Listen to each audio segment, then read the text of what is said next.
जाता है। Hello everyone, I am रिमिता।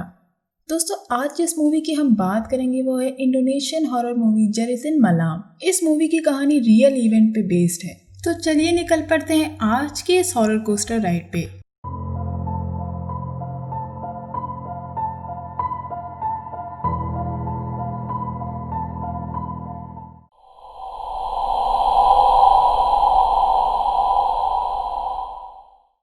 ये कहानी है एक आम से लड़के रेजा की, जो इस मूवी पे अपनी रियल कहानी सुनाता है कि किस तरह इस घटना के बाद उसकी जिंदगी बदल गई। ये उसको एक गिफ्ट तो मिला, लेकिन क्या वो गिफ्ट है या एक कर्ज।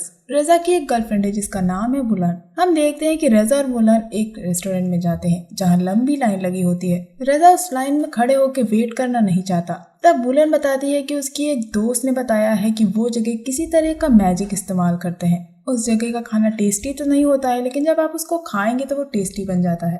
रजा वो लड़का है जो सुपरस्टिशन में विश्वास नहीं रखता है। उसके हिसाब से सिर्फ एक ही दुनिया है जो हम इंसानों की है। वो किसी दूसरी दुनिया पे विश्वास नहीं रखता है। उसको नहीं लगता कि घोस्ट या स्पिरिट जैसी कोई चीज होती है, लेकिन उसके मॉम डैड इन सब पे विश्वास रखते थे। एक सीन में हम देखते हैं कि रजा के पिता उसको ये सब बता रहे होते हैं, लेकिन रजा का मानना है कि हर चीज के पीछे एक लॉजिकल एक्सप्लेनेशन जरूर होता है। दोस्तों, दरअसल रजा भी इन सब पे यकीन करता था, लेकिन उसका एक छोटा भाई था जो अपने गले में एक ताबीज पहनता था जो कि उसके पिता ने दिया था, ये कह के कि वो उसके छोटे भाई की रक्षा करेगा। उसके छोटे भाई को विश्वास था कि ये ताबीज उसकी मदद करेगा, लेकिन एक ट्रक उसके भाई को हिट करता है और उसका भाई मर जाता है, जिसके बाद से रजा इन सब पे यकीन करना छोड़ चुका था। ग्रेजुएशन के बाद रजा का एक ही एम था कि उसको जॉब मिल जाए ताकि वो बुलान से शादी कर सके, लेकिन कई इंटरव्यू देने के बाद भी रजा को कोई जॉब नहीं मिलती और काफी कोशिशों के बाद रजा को एक कंपनी से कॉल आता है, लेकिन ये जॉब उसकी सिटी में नहीं थी, वो दूसरी सिटी में थी। अब रजा को फैसला लेना था कि वो अपनी फैमिली को छोड़ के जाए या अपनी जॉब छोड़ दे। उस रात बुलान रजा के घर डिनर पे आती है। वो सबके लिए गिफ्ट लाई थी। बुलान रजा के पापा को एक खंजर गिफ्ट में देती है और इसी वक्त रजा अपनी फैमिली को बताता है कि उसको एक जॉब का ऑफर आया है। उसकी माँ चाहती थी कि रजा उन्हीं की सिटी में जॉब करे। उसके पिता कहते हैं कि अगर तुम ये जॉब चाहते हो और तुम इस जॉब को पाके खुश हो तो तुम्हें दूसरी सिटी में जॉब करने जाना चाहिए। ये बात सुन के बुलान दुखी हो जाती है क्योंकि वो रजा से दूर नहीं रहना चाहती थी, लेकिन रजा अपनी फैमिली के लिए एक बर्डन नहीं बनना चाहता था। वो पैसे कमाना चाहता था ताकि वो बुलंद से शादी कर सके। बुलंद दुखी तो जरूर होती है, लेकिन वो इस बात से खुश थी कि रजा को जॉब मिल गई है। अब रजा दूसरी सिटी जाने के लिए तैयार था और उसकी फैमिली उसको छोड़ने के लिए स्टेशन आती है। तब उसके पिता उसको एक खंजर देते हैं और कहते हैं कि तुम नई जगह जा रहे हो, तुमको नहीं पता कि नई जगह क्या खतरे होंगे, ये चीज तुम्हारी रक्षा करेगी। लेकिन रजा इन सब चीजों पे विश्वास नहीं करता और वो ये रखना नहीं चाहता था, लेकिन उसके पिता कहते हैं कि अपने डैड का गिफ्ट समझ के रख लो, और रजा उसको रख लेता है। जिसके बाद रजा दूसरी सिटी में जॉब करने के लिए निकल जाता है। रजा कंपनी की तरफ से मिले घर में पहुंचता है जहां वो मिंटो, इंद्रा और डिकिन से मिलता है। डिकिन इस घर की देखभाल करते हैं। वो लोग रजा को उसका कमरा दिखाते हैं जहां पे रजा उस खंजर को टेबल पे रखता है, जिसको देखने के बाद डिकिन पूछते हैं कि क्या तुम मैजिक करते हो, जिसपे रजा कहता है नहीं। तब डिकिन कहते हैं कि इस तरह की चीजों से बच के रहना, और फिर वो वहां से चले जाते हैं। जिसके बाद अजीबोगरीब चीजें होना शुरू हो जाती हैं। रजा कपड़े सुखा के बकेट में रखता है और बकेट अपनी जगह से हिल जाती है। रजा को नहीं पता कि ये कैसे हुआ, लेकिन वो इस पे ज्यादा ध्यान नहीं देता और जॉब के लिए चला जाता है। ऑफिस के मेस में मिंटो, रजा और इंदिरा बात कर रहे होते हैं जब उनका बॉस भी उनको आके ज्वाइन करता है और पूछता है कि घर कैसा लगा, जिसपे रजा बोलता है कि वो बहुत बड़ा है और उसको वो घर काफी अच्छा लगा। तब मिंटो और इंदिरा एक दूसरे को देखते हैं। कुछ तो राज है उस घर का जो मिंटो और इंदिरा के बीच में है, जो वो लोग जानते हैं लेकिन बता नहीं रहे। उस रात मिंटो फुटबॉल मैच देख रहा होता है और बाकी सब सोने चले जाते हैं। रजा के रूम में बेड के सामने वाली पेंटिंग अपने आप गिर जाती है। उस रात तेज तूफान आया था और जोर से बारिश हो रही थी। रजा को प्यास लगती है और वो पानी पीने जाता है। तब वो खिड़की के पास डिकिन को खड़ा देखता है। वो डिकिन से पूछता है कि क्या उसको नींद नहीं आ रही है, लेकिन डिकिन कोई जवाब नहीं देता। कमरे में वापस जाते वक्त रजा मिंटो को सोफे पे सोता देखता है। अगले दिन वो लोग ऑफिस से लौट के घर आते हैं। तब रजा बताता है कि पिछली रात उसने मिंटो को सोफे पे सोता देखा था। तब इंदिरा कहता है कि उसने भी मिंटो को सोफे पे सोता देखा था, लेकिन मिंटो का कहना था कि वो पिछली रात सोफे पे सोया ही नहीं था, वो अपने रूम में सो रहा था। रजा को लगता है कि मिंटो और इंदिरा उसके साथ मजाक कर रहे हैं। तब इंदिरा कहता है कि वो रजा के साथ मजाक क्यों करेगा। रजा ये बात प्रूव करने के लिए डिकिन को बुलाता है क्योंकि उसने पिछली रात डिकिन को देखा था। वो डिकिन से मिंटो के सोफे पे सोने की बात पूछता है। तब डिकिन बताते हैं कि वो पिछली रात अपने घर चले गए थे, वो उस रात उस घर में थे ही नहीं। ये बात सुन के तीनों को बहुत ही अजीब लगता है। डिकिन उस घर के पीछे वाले घर में ही रहते थे और वो उस घर में कभी नहीं सोते थे। तब इंदिरा कहता है कि रेजा, मुझे इस घर के बारे में तुम्हें कुछ बताना है। तब डिकिन बताते हैं कि इस घर में वो ही लोग नहीं हैं जो अकेले रहते हैं, बल्कि कई एंटिटीज उनके साथ रहती हैं। जिन लोगों को भी रेजा ने पिछली रात देखा था वो उस घर में पहले रह चुके थे, यानी वो स्पिरिट्स हैं जो उस घर में रह चुके थे। मिंटो और इंदिरा बताते हैं कि उस घर में कई अजीब चीजें होती हैं। कल रात रेजा ने जिन लोगों को देखा, दरअसल वो मिंटो और डिकिन नहीं थे। वो स्पिरिट्स उन घर में रह रहे लोगों का रूप लेती थी ताकि वो दिखा सके कि वो उन्हीं में से एक है। इंदिरा को सबसे ऑफुल एक्सपीरियंस हुआ था। वो बताता है कि मिडनाइट पे एक सड़ने की बदबू आना शुरू हो जाती है, जिसके बाद उसने एक चीख सुनी थी जो कि गुस्से और दर्द से भरी हुई थी, जैसे उस औरत को टॉर्चर किया गया था। डिकिन ने इसीलिए रेजा से पूछा था कि क्या वो मैजिक करता है, क्योंकि उसके पास वेपन देख के डिकिन को ये टेंशन होने लगी थी कि उस घर में रह रही एंटिटी उस खंजर को देख के कहीं भड़क न जाए। इन सब से डील करने के लिए वो लोग डिकिन की बताई राय के हिसाब से चलते हैं। डिकिन बताते हैं कि वो एक ओझा की एडवाइस मानते हैं, जिन्होंने उन लोगों को बताया है कि वो अपने कमरे में ऑफरिंग्स रखें। उस ऑफरिंग में वो लोग black coffee, cigarette, chicken blood और फ्लावर्स रखते हैं, जिसको वो लोग हर 3 दिन पे बदलते हैं। लेकिन रेजा इन सब चीजों को नहीं मानता और इन सब को पागलपन समझता है। मिंटो का कहना था कि अगर रेजा के फादर का दिया हुआ वेपन उन स्पिरिट्स को एंग्री कर रहा है तो उसे वो वेपन अपने ऑफिस में रख देना चाहिए। लेकिन रेजा तो हर चीज का लॉजिकल एक्सप्लेनेशन चाहता था और वो कहता है कि इसके पीछे कोई लॉजिकल एक्सप्लेनेशन जरूर होगा। ये कहने के बाद वो रूम में चला जाता है। रेजा जब रूम से बाहर जा रहा होता है तो उसके पैर से वो ऑफरिंग की प्लेट टकरा जाती है। उस रात रेजा पानी पीने जाता है जब उसको मिंटो दिखाई देता है। मिंटो ब्लैक आउट की वजह से उठ गया था। तभी उनको एक औरत की चीख सुनाई पड़ती है जो उस घर के डिफरेंट कोनों से आ रही थी। इस औरत की चीख सुन के इंदिरा भी वहाँ आ जाता है और अब वो तीनों बैक यार्ड में जाते हैं जहाँ से ये आवाज आ रही थी। वहाँ जाने पे उनको एक पेड़ के पीछे हलचल दिखाई देती है।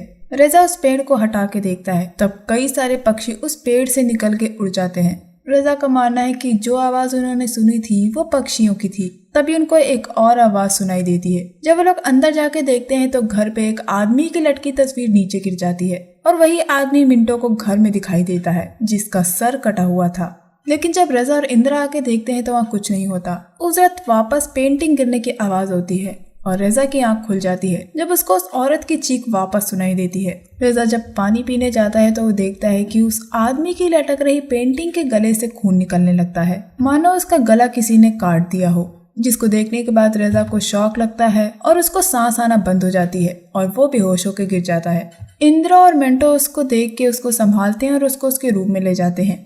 इंदिरा बताता है कि जब वो बेहोश हो गया था तो उसके बाद वो एक शेर की तरह गुर्राने लगा था और रेजा को काबू करना मुश्किल हो गया था। इंदिरा बताता है कि रेजा पूरे दिन बेहोश था। इस बीच में यह भी पता चलता है कि मिंटो एक ओझा को बुलाने गया था, क्योंकि घर में जब भी कुछ अजीब होता था वो लोग उस ओझा को बुलाते थे। लेकिन रेजा का कहना था कि हो सकता है उसको बहुत थकान हो गई थी जिसकी वजह से उसको वहम होने लगा। इंदिरा वापस पोजेस्ड होने की एक्टिंग करता है और इंदिरा को डराता है, लेकिन इंदिरा ये सब देख के गुस्सा हो जाता है और अपने रूम में चला जाता है। जिसके बाद रेजा इंदिरा से कहता है कि वो अपने रूम का डोर खोले। इसके बाद हम देखते हैं कि रेजा अजीब बिहेव करने लगा था। उसके आंखों का हाव भाव बदल गया था और उसके होंठ सफेद हो गए थे। वो बहुत क्रीपी ढंग से हंसता है और उस ऑफरिंग में रख के खून को पीने लगता है। वो उसके साथ ग्लास को तोड़ के उसका कांच खाने लगता है। जिसके बाद इंदिरा पोजेस्ड हालत में कहता है कि उसको पता है कि उन लोगों को क्या चाहिए। वो कहता है कि रेजा अपने वेपन को वहां से हटा दे। इंदिरा उस ग्लास के टुकड़े से अपना हाथ काट देता है। इंदिरा रेजा पे अटैक कर ही रहा होता है जब मिंटो और डिकिन ओझा को लेके आ जाते हैं। मिंटो तब तक के लिए मुस्तफा नाम के ओझा को लेकर आता है ताकि वो इंदिरा पे काबू कर सके। मिंटो बताता है कि जिस ओझा से वो लोग हेल्प मांगते हैं वो कल सुबह आएगा और वो स्पिरिट्स उनको और ज्यादा बुरी तरीके से हॉन्ट करने लगी हैं। इसके बाद हम देखते हैं कि जिस ओझा को मिंटो और डिकिन बुलाने गए थे वो उनके घर आ जाता है। लेकिन रेजा को उस पर यकीन नहीं था क्योंकि वो बहुत यंग था और रेजा को नहीं लगता कि वो इन सब चीजों को डील कर सकता है। इसके बाद वो ओझा मंत्र पढ़ते हुए घर के हर कोने में जाता है। रजा को शक था कि वो ओझा उनको धोखा दे रहा है। तभी वो ओझा कहता है कि काम हो गया, उन स्पिरिट्स ने उनकी माफी एक्सेप्ट कर ली है और प्रॉमिस किया है कि वो अब किसी को भी हॉन्ट नहीं करेंगे। लेकिन इन लोगों को उन एंटिटीज को अभी भी ऑफरिंग देनी पड़ेगी। अब रजा उस ओझा से सवाल करता है कि उसको लगा था कि वो ओझा उन स्पिरिट्स को यहाँ से भगा देगा, ना कि उनसे ये कहेगा कि उन लोगों को ऑफरिंग देनी पड़ेगी। तब ओझा कहता है कि ये स्पिरिट्स कई साल से उस घर में रह रही थी और वो बहुत पावरफुल हैं। अगर ओझा उनको निकाल भी दे तो भी वो वापस आएंगी। वो ओझा रजा के रूम की तरफ इशारा करता है और कहता है कि जो भी वेपन तुम अपने साथ लाए हो या तो उससे छुटकारा पा लो या उसे मुझे हैंड ओवर कर दो, ताकि इस घर में दो अलग अलग पावर्स एक साथ न टकरा सके। ओझा कहता है कि ये बात तुमको पहले भी कोई बता चुका है, लेकिन तुम इन सब चीजों पे नहीं मानते। मैं तुम जैसे बहुत लोगों से मिला हूँ। तब ओझा रजा से अपनी आंखें बंद करने को कहता है और जैसे ही रजा अपनी आंखें बंद करता है वो ओझा उसको दूसरे डायमेंशन में पहुंचा देता है। वो वापस से उस औरत की चीख सुनता है और वो उस घर के पीछे के हिस्से में जाता है जहाँ पे एक दरवाजा अपने आप खुल जाता है। ये देख के रजा डर जाता है और हर दरवाजे और खिड़की को खोलने की कोशिश करता है। रजा एक खिड़की पे नॉक करता है और इंदिरा से वो खिड़की खोलने के लिए कहता है। हम देखते हैं कि कोई उस खिड़की को खोल देता है और रजा अंदर आ जाता है। लेकिन जब रजा मुड़ के देखता है तो वहाँ एक आदमी के पीठ पे बहुत गहरे जख्म होते हैं और वो रोता हुआ ये कहता है कि वो रजा की वजह से अपने रूम में सो नहीं पाता।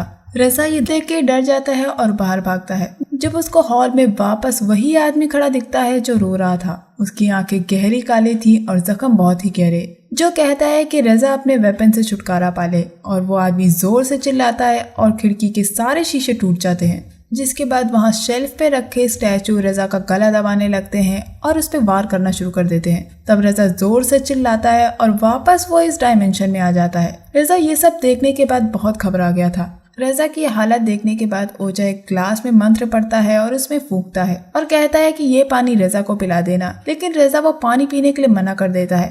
वो कहता है कि वो किसी के भी थूके हुए पानी को नहीं पिएगा।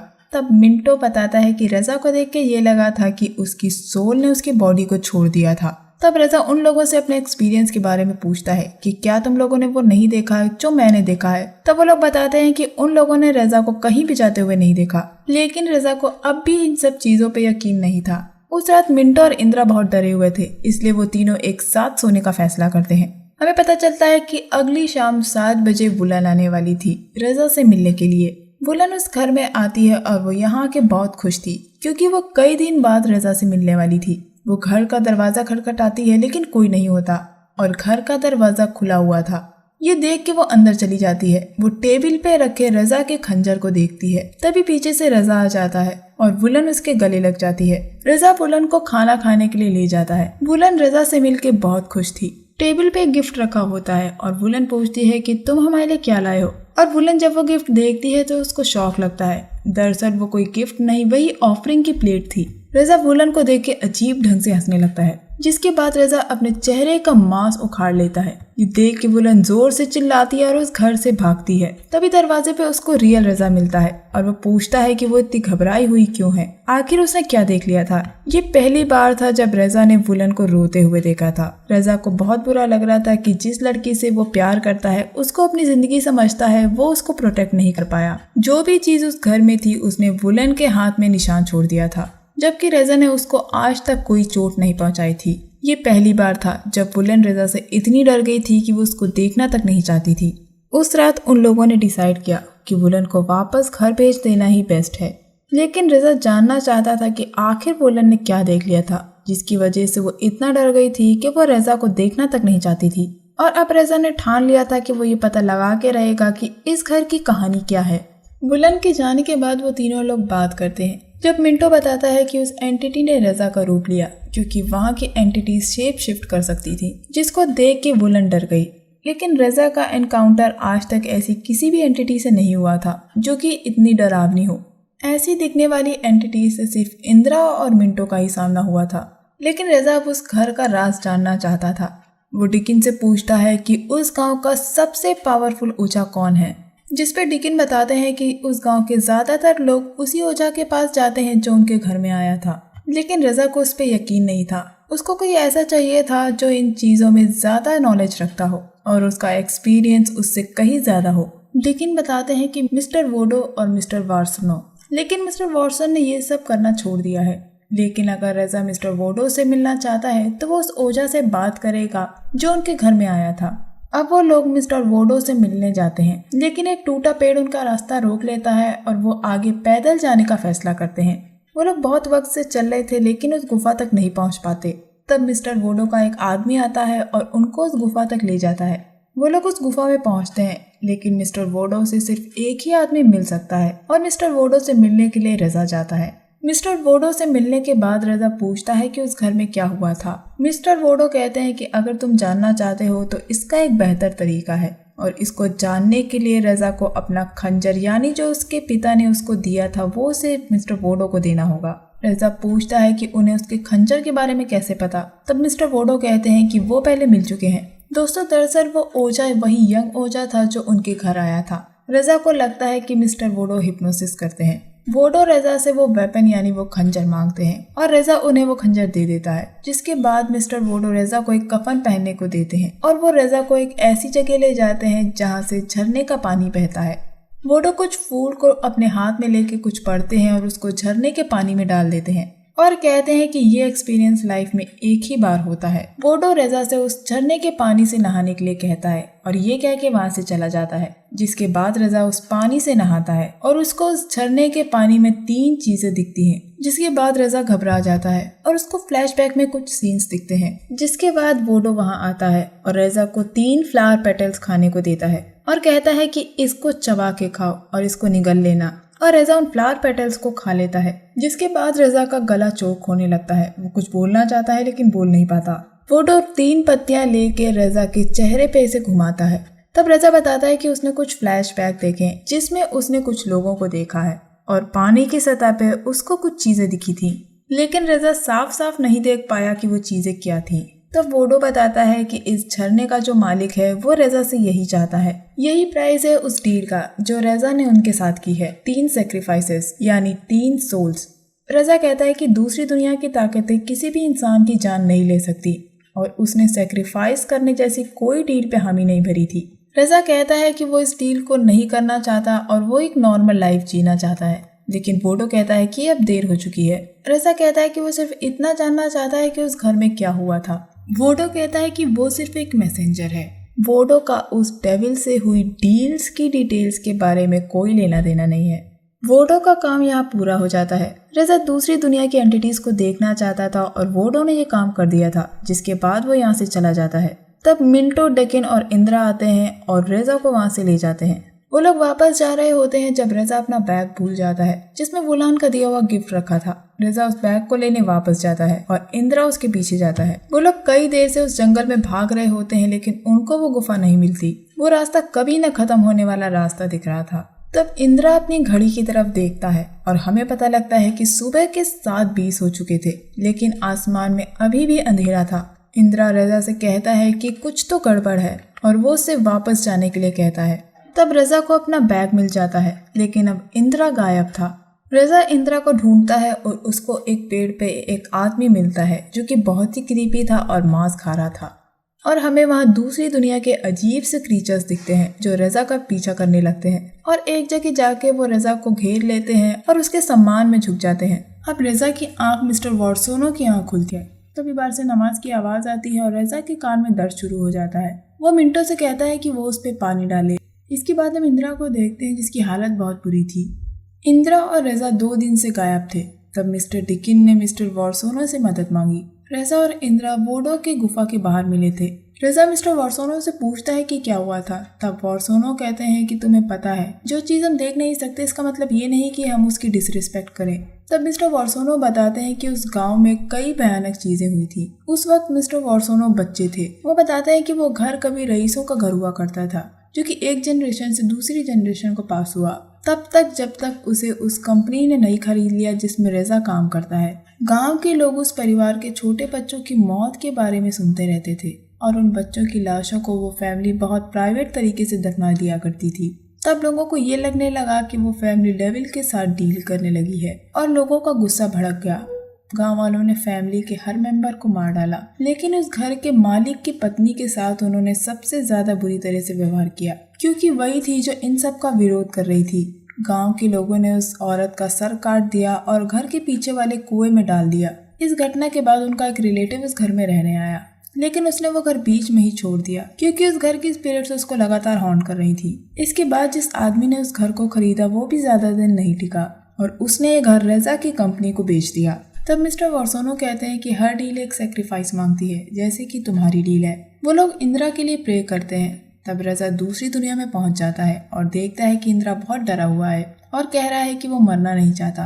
और असल दुनिया में इंदिरा की हालत बुरी तरह बिगड़ने लगती है, जिसके बाद हम एक डार्क फिगर को खड़ा देखते हैं और इंदिरा को वो खींच ले जाता है। जिसके बाद रेजा जोर से चिल्लाता है और बेहोश हो जाता है। मिंटो रेजा को उठाता है। तब वॉर्सोनो बताते हैं कि इंदिरा मर गया है। डेविल ने अपना विक्टिम बदलने से इनकार कर दिया है।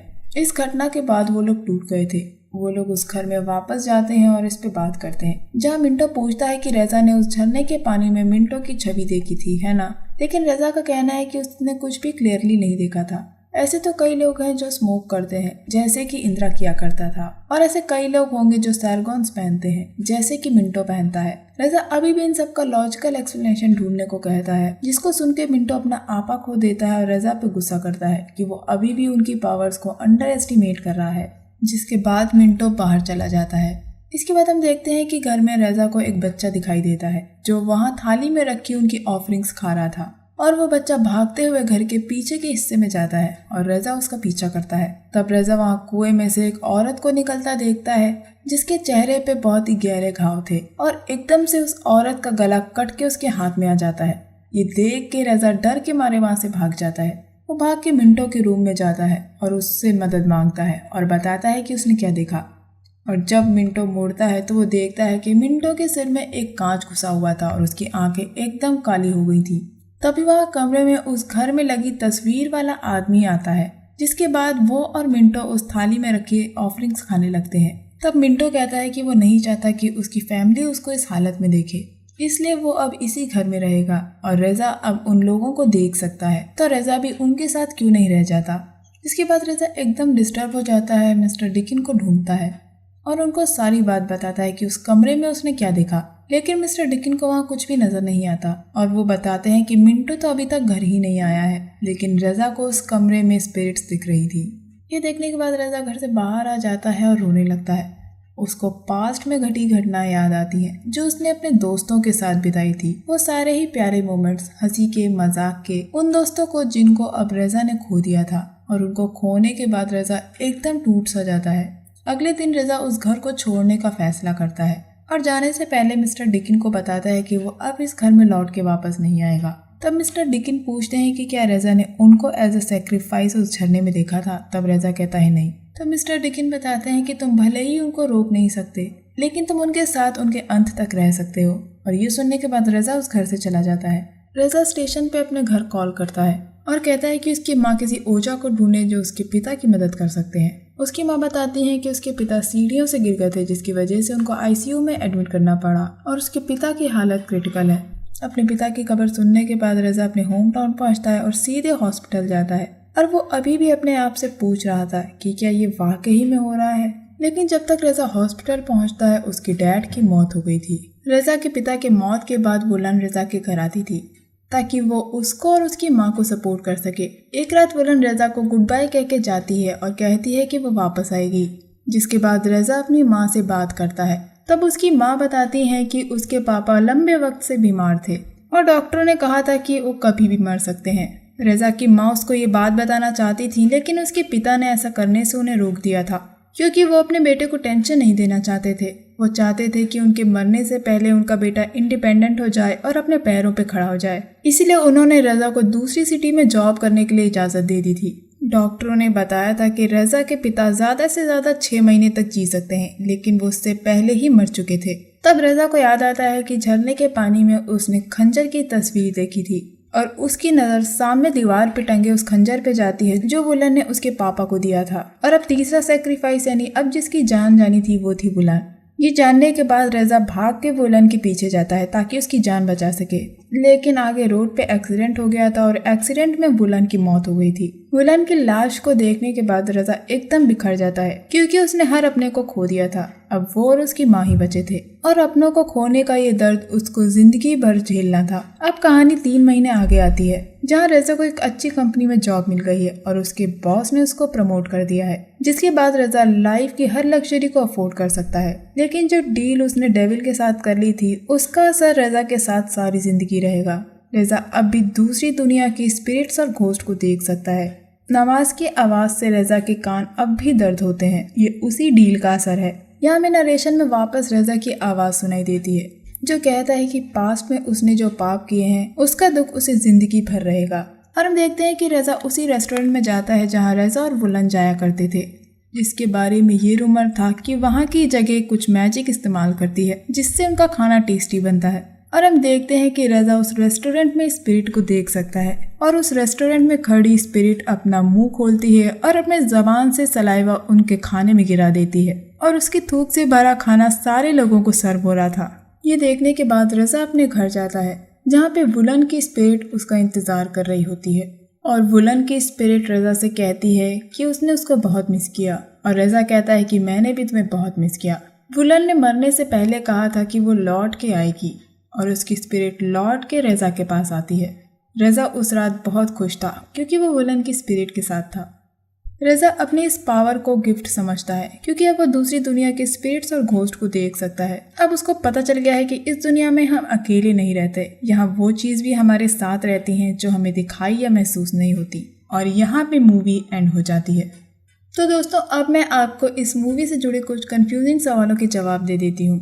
दरअसल रजा ने अनजाने में डेविल के साथ डील कर ली थी। इस डील के मुताबिक डेविल ने 3 सैक्रिफाइस मांगे थे जिसके बदले में वो रजा को ये पावर देगा कि वो अपनी दुनिया में दूसरी दुनिया के घोस्ट और स्पिरिट्स को देख सकता है। आपको याद होगा वोडो ने 3 फ्लावर पेटल्स खाने के लिए रजा को दी थी। उन 3 पेटल्स का यही मतलब था कि 3 सैक्रिफाइस। रजा ने उस झरने के पानी में 3 छवियां देखी थी, एक खंजर, एक सिगरेट और एक कपड़ा। सिगरेट यानी इंदिरा क्योंकि इंदिरा ज्यादा स्मोक किया करता था। दूसरा था वो कपड़ा यानी दूसरा सैक्रिफाइस जिसका होना था वो था मिंटो। और तीसरा था खंजर यानी तीसरे सैक्रिफाइस के रूप में डेविल ने जिसको मांगा था वो थी वुलन। उस खंजर को देख के रजा को ये लगा था कि वो उसके पापा से जुड़ा है क्योंकि खंजर को एज अ वेपन उसके पापा ने ही गिफ्ट दिया था जब रजा दूसरे सिटी में जॉब करने आया था। लेकिन वो खंजर उसके पिता को नहीं बल्कि वुलन को एज अ सैक्रिफाइस के रूप में दर्शा रहा था क्योंकि सबसे पहले वुलन ने ही वो खंजर उसके पापा को एज अ गिफ्ट दिया था। और ये बात रजा को समझने में देर हो गई जिसकी वजह से वुलन की जान चली गई। रजा सुपरस्टिशन चीजों को बिलीव नहीं करता था, यहाँ तक कि इंदिरा के मौत के बाद भी उसने इन सब चीजों पे विश्वास करने से इनकार कर दिया था। उसने वोडो की नॉलेज को भी चैलेंज किया और उससे सवाल किए जिसकी वजह से वोडो ने रजा को दूसरी दुनिया के स्पिरिट्स और घोस्ट को देखने की पावर तो दी लेकिन उसकी डील डेविल के साथ करवा दी। जो खंजर रजा के पिता ने उसको दिया था दरअसल वो सकारात्मक ऊर्जा का स्रोत था। इसी वजह से जब रजा उस घर में था तो कोई भी शक्ति या ताकत उसको छू नहीं पा रही थी। और वोडो जब उस घर में आया था तब भी, और जब रजा उस गुफा में गया था तब भी वोडो उस खंजर को पाना चाहता था क्योंकि खंजर जब तक रजा के पास रहता वो रिचुअल पूरा नहीं कर सकता था। आप में से बहुत लोग सोच रहे होंगे कि मिंटो का क्या हुआ। दरअसल मिंटो की मौत हो गई थी। तभी मिंटो की स्पिरिट को रजा घर में देख पा रहा था जिसने रजा से कहा था कि अब तुम हम लोगों को इस दुनिया में देख सकते हो तो तुम भी हमारे साथ यहीं रह जाओ। ये दर्शाता है कि मिंटो की मौत हो गई थी। रजा को दूसरी दुनिया के घोस्ट और स्पिरिट देखने की पावर तो मिल गई थी लेकिन ये एक कर्ज था क्योंकि वो हर चीज को देख तो सकता था लेकिन उसे रोक नहीं सकता था। और अगर दूसरी तरह से देखा जाए तो वो उसके लिए एक गिफ्ट भी था क्योंकि वो अपने लव्ड वन जैसे वुलन की स्पिरिट को देख सकता था और उससे बात कर सकता था। दोस्तों जेरितिन मलाम का मतलब होता है रात की चीखें और इस मूवी में जो पैरानॉर्मल इंसिडेंट शुरू हुए थे वो रात की चीख से ही शुरू हुए थे। दोस्तों ये मूवी रियल घटना पे बेस्ड है इसीलिए नरेशन में हमें ये सुनाया जाता है कि जो गलती रजा ने की है अपनी लाइफ में वो गलती आप अपनी लाइफ में मत करिएगा। इस डेविल की डील ने रजा की लाइफ बदल दी थी। रजा ने तो अपनी ऐसी लाइफ को एक्सेप्ट कर लिया था लेकिन अगर क्या आपके पास ऐसी कोई पावर होती तो आप अपनी लाइफ को उस तरह से एक्सेप्ट कर पाते। अब ये मैं आप पे छोड़ती हूँ कि रजा की ये पावर कर्ज थी या फिर गिफ्ट। तो दोस्तों ये था मेरा movie explanation Indonesian horror movie Jeritan Malam को लेके। दोस्तों उम्मीद करती हूँ आपको मेरा ये मूवी एक्सप्लेनेशन पसंद आया होगा। अगर आपके कुछ सवाल हैं इस मूवी को लेके तो आप उसे कमेंट सेक्शन में पूछ सकते हैं। अगर आपको मेरा ये वीडियो पसंद आया तो इसे लाइक, शेयर और सब्सक्राइब जरूर करिएगा। तो दोस्तों चलिए मिलते हैं अगले वीडियो में। तब तक के लिए अपना बहुत ख्याल रखिए। Keep hunting, lots of love.